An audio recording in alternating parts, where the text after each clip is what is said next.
We've all been following the news about Trump and the so-called Greenland deal this week. Greenland. The thing he tried to buy like it was a couch on Craigslist.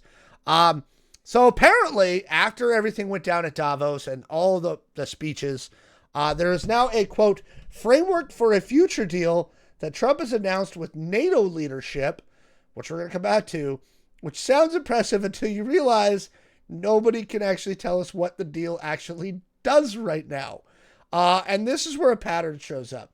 For those who don't know, Wall Street has a nickname for Trump and his negotiation style, taco. And it's short for Trump always chickens out. I think we covered this on the show before. This is very well known. Why? Because he always chickens out.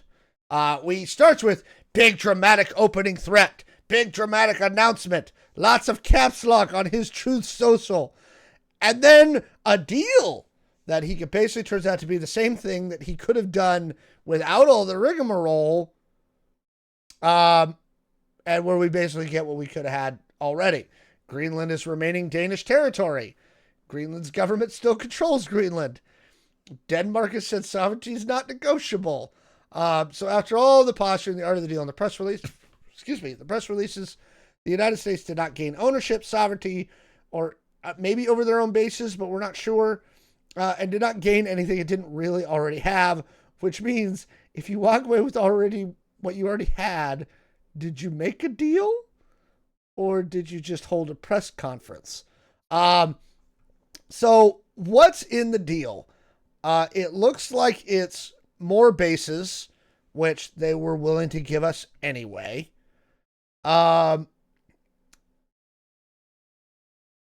NATO is saying that we have sovereignty inside our bases, which is a very weird topic. Denmark saying that's not true.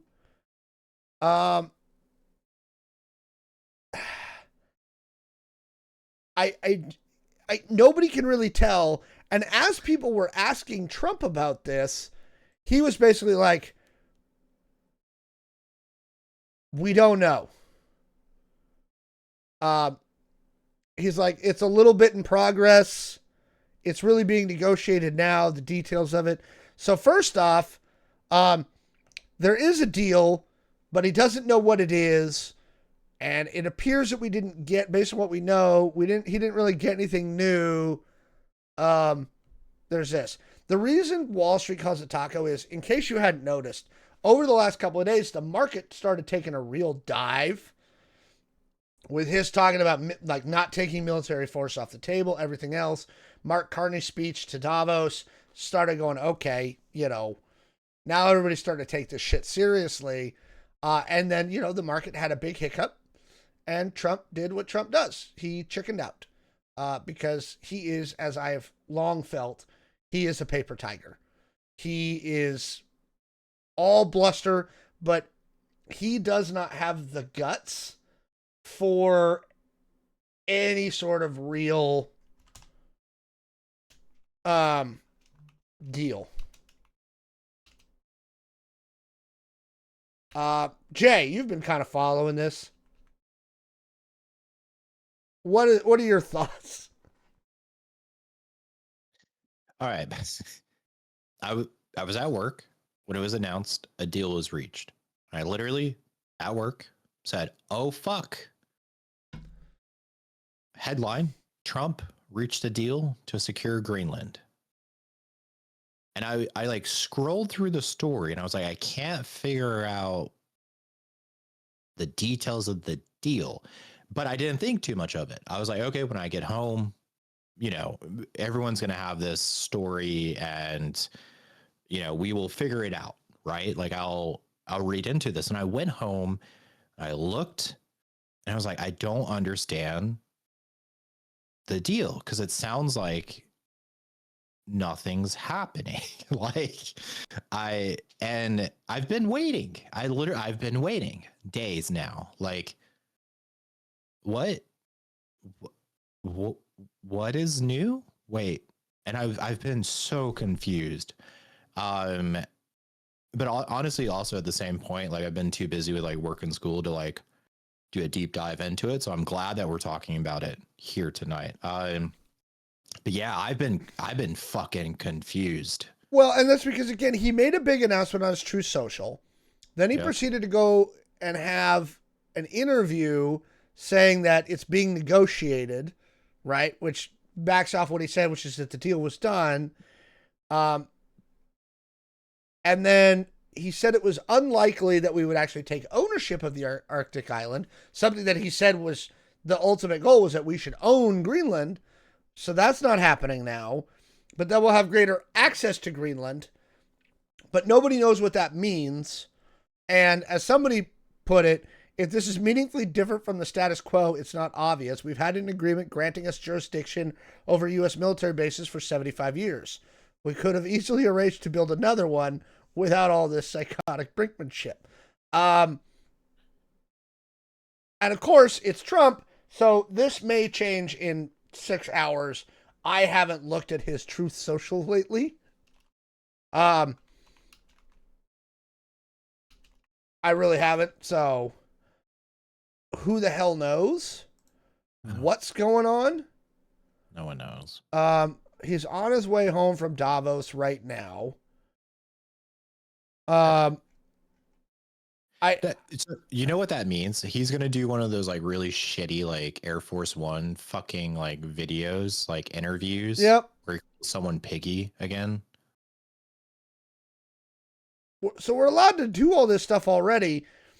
The other part of this story and everything that's been going on at Davos, and Mark Carney kind of summed it up. And basically what Mark Carney said, who's the Prime Minister of Canada, was we were all operating, we've been operating for the last 70 years under this concept that America would basically be the stabilizing force on the planet, right? We would be the stabilizing force. It's why, the world reserve currency is the US dollar, right? It's why we've been able to do all the things that we do. And basically what the Europeans and what Mark Carney really said was, it has become apparent to us now that we cannot count on America, right?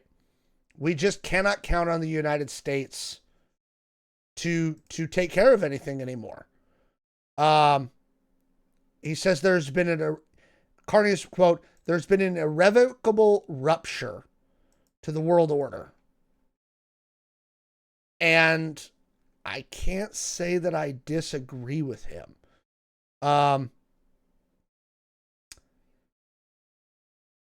And again, basically, he was like, look, we pretended there was this rules-based international order, and it was partially false. It always was kind of BS, right?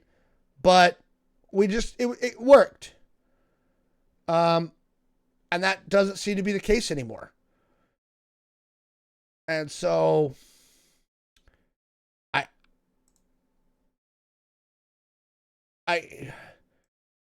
we do all this stuff. And it doesn't seem like it. I don't know. And I get this coming through my feed too. All of the Trump people are like, art of the deal, art of the deal, art of the deal. He did such a good job. And I'm like, what did he do?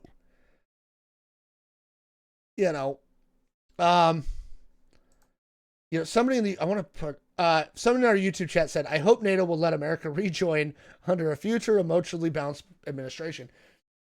The problem, and this is kind of what Carney's getting at, is the problem is that American policy changes every 4 to 8 years just due to the nature of our system, right? Now, up until Trump, there was kind of, and this is where that whole deep state thing came from, right? The whole idea of the deep state and where Trump and his cronies get this idea of the deep state, and they're not, the shitty part about people like Trump is, there's a lot of things he says where it's like, dude, you're not wrong, but the way you're doing this is dumb. Right? There is a bureaucratic state that's been in place that basically says to whether you're Republican or Democrat, here's some guardrails. You can do a lot of things, but these are the limits, right? Like we don't crap on NATO. We don't do certain things, right? And Republican or Democrat, there was still some lines, especially in the world of foreign policy, that they just wouldn't cross. Right? That just weren't worth it. That again maintained that kind of stable world order. And those are dead now. And especially since we didn't just elect Trump the one time, I think the world was willing to forgive us for electing Trump in 2016. I really do. But especially given how unhinged he's been in this administration, I do not think that even once Trump is out of office, I do not think that the world is going to forgive the United States for at least 2 decades. Oh. I don't see any way where they can be like, look, we get it the one time, but y'all brought him back after you got rid of him. Like, I don't think they trust the American electorate anymore. So yeah, I mean, we talk a lot about these kind of things on this channel. I don't even know where to go from here. I mean, I'm glad we're not invading Greenland, right? There's another news show that I watch a lot, and they brought up a point when they were talking about the taco thing this morning. I'll kind of take it. I'm kind of glad he's a taco because at least he didn't invade Greenland. Okay. Yeah.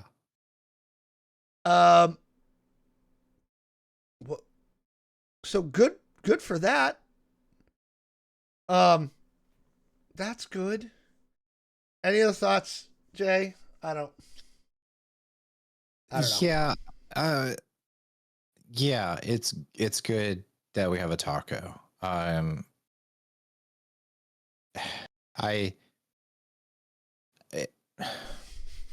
don't know. I work with a lot of international people all the time at work. And I'm just we chat about this. And Are they frequently like, what is wrong with your country? So I think everyone's really afraid to bring it up. I'm typically the one that like starts the conversation. I'm like, hey, one, you guys know that like not all Americans are like that, right? Like, just, fit check real quick. Like, do you guys understand that? And then we joke around about it. Like, we have a person from Sweden in our office, and I'm like, hey, come February 1st, I mean, you're a Swedish import. You should ask for a 10% raise. I don't know. And just like everyone's like, yes, like America used to be really, really great. But with everything that's going on, like if you asked me like today, like, oh, like would I take like a position in America? I would.